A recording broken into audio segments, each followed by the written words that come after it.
এবার এই সমস্যার সমাধানে একটি সম্পূর্ণ নতুন কৌশল ও নতুন চুক্তির প্রস্তাব করেছেন। তবে তাদের প্রধান শর্ত হলো আলোচনার আগে অবশ্যই যুদ্ধের অবসান হতে হবে। ইরানের পক্ষ থেকে বলা হচ্ছে কেবল মৌখিক আশ্বাস নয়, বরং মার্কিন যুক্তরাষ্ট্র ভবিষ্যতে আর কখনো আক্রমণ করবে না এমন আন্তর্জাতিক গ্যারান্টি পেলেই তারা যুদ্ধের সমাপ্তি টানতে রাজি। ইরানি কর্মকর্তাদের যুক্তি, এর আগেও আলোচনার মাঝপথে যুক্তরাষ্ট্র দুইবার ইরানে হামলা চালিয়েছে, যা দুই দেশের মধ্যে বিশ্বাসের সংকটকে তীব্র করেছে। তাই এবার আলোচনার আগে নিরাপত্তার গ্যারান্টি তাদের কাছে অগ্রাধিকার পাচ্ছে। ইরান বর্তমানে একটি 3 পর্যায়ের রূপরেখা প্রস্তাব করেছে। প্রথম ধাপ অবিলম্বে যুদ্ধের অবসান, দ্বিতীয় ধাপ নিরাপত্তা নিশ্চিতকরণ ও বিশ্বাসযোগ্যতা অর্জনের পরিবেশ তৈরি, এবং তৃতীয় ধাপ পারমাণবিক ফাইল সহ অন্যান্য বিতর্কিত ইস্যুগুলো নিয়ে চূড়ান্ত সংলাপ। এই প্রস্তাবের বিনিময়ে ইরান একটি বড় ধরনের ছাড় দেওয়ার প্রতিশ্রুতি দিয়েছে। আলোচনার প্রক্রিয়া শুরু হলে এবং যুদ্ধের অবসান ঘটলে ইরান বিশ্বের অন্যতম গুরুত্বপূর্ণ জ্বালানি সরবরাহ পথ হরমুজ প্রণালী পুনরায় খুলে দেওয়ার আশ্বাস দিয়েছে। বর্তমানে এই জলপথটি বন্ধ থাকায় বিশ্ববাজারে তেলের দাম আকাশচুম্বী। মার্কিন প্রেসিডেন্ট ডোনাল্ড ট্রাম্প জানিয়েছেন তারা আলোচনার জন্য প্রস্তুত এবং ইরানের নতুন প্রস্তাবগুলো বিবেচনাযোগ্য। তবে হোয়াইট হাউস স্পষ্ট করেছে যে কোনো চুক্তিতে ইরানের পারমাণবিক কর্মসূচি বন্ধের বিষয়টি নিশ্চিত করতে হবে। চলমান যুদ্ধ বন্ধ ও হরমুজ প্রণালী পুনরায় সচল করতে ওয়াশিংটনের কাছে প্রস্তাব পাঠিয়েছে তেহরান। তবে এতে ইরান একটি শর্ত জুড়ে দিয়েছে। তাদের দাবি অনুযায়ী পারমাণবিক কর্মসূচি নিয়ে বিতর্কিত আলোচনাগুলো এই মুহূর্তে নয়, বরং ভবিষ্যতের জন্য স্থগিত রাখতে হবে। হোয়াইট হাউসের মুখপাত্র ক্যারোলিন লেভিট সাংবাদিকদের বলেন, যুক্তরাষ্ট্রের প্রেসিডেন্ট তার জাতীয় নিরাপত্তা দলের সঙ্গে বৈঠকে বসেছেন।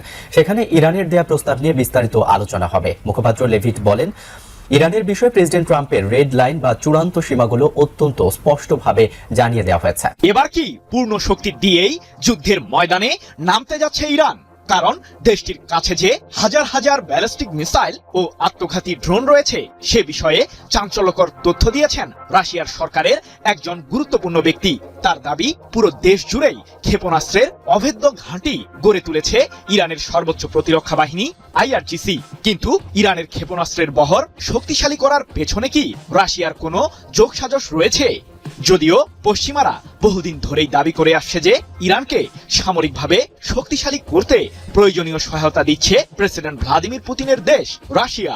প্রশ্ন হলো, যুক্তরাষ্ট্র ইসরায়েলের সামরিক বাহিনী কি তাহলে ইরানের কৌশলের কাছেই পরাজিত হতে যাচ্ছে? মধ্যপ্রাচ্যের চলমান উত্তাপ ছড়িয়ে পড়েছে বিশ্বের বিভিন্ন দেশে, আর এর মাঝেই ইরানকে ঘায়েল করার ষড়যন্ত্র নতুন করে চালিয়ে যাচ্ছে যুক্তরাষ্ট্র ও ইসরায়েল। ইরানের সামরিক শক্তির বিষয়ে গুরুত্বপূর্ণ তথ্য পেয়েই মধ্যপ্রাচ্যে 3টি বিমানবাহী রণতরীকে প্রস্তুত রেখেছে মার্কিন প্রশাসন, যেগুলোতে রয়েছে 2 শতাধিক যুদ্ধবিমান ও 15,000 সেনাসহ অসংখ্য সমরাস্ত্র।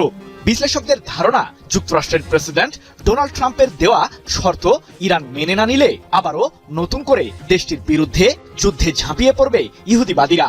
তবে পিছিয়ে নেই তেহরানও। বিশ্ব রাজনীতির দাবার ছকে এক ঐতিহাসিক পরিবর্তন। যে যুদ্ধ শুরু হয়েছিল ইরানকে ভাঙার স্বপ্ন নিয়ে, সেই যুদ্ধই আজ পরিণত হয়েছে আমেরিকার কৌশলগত বিপর্যয়ে। রেজিম চেঞ্জ, মিসাইল ধ্বংস, পারমাণবিক কর্মসূচি থামানো, ওয়াশিংটনের সেই সব উচ্চভিলাষী পরিকল্পনা আজ ইতিহাসের সবচেয়ে বড় ভুল হিসেবে চিহ্নিত।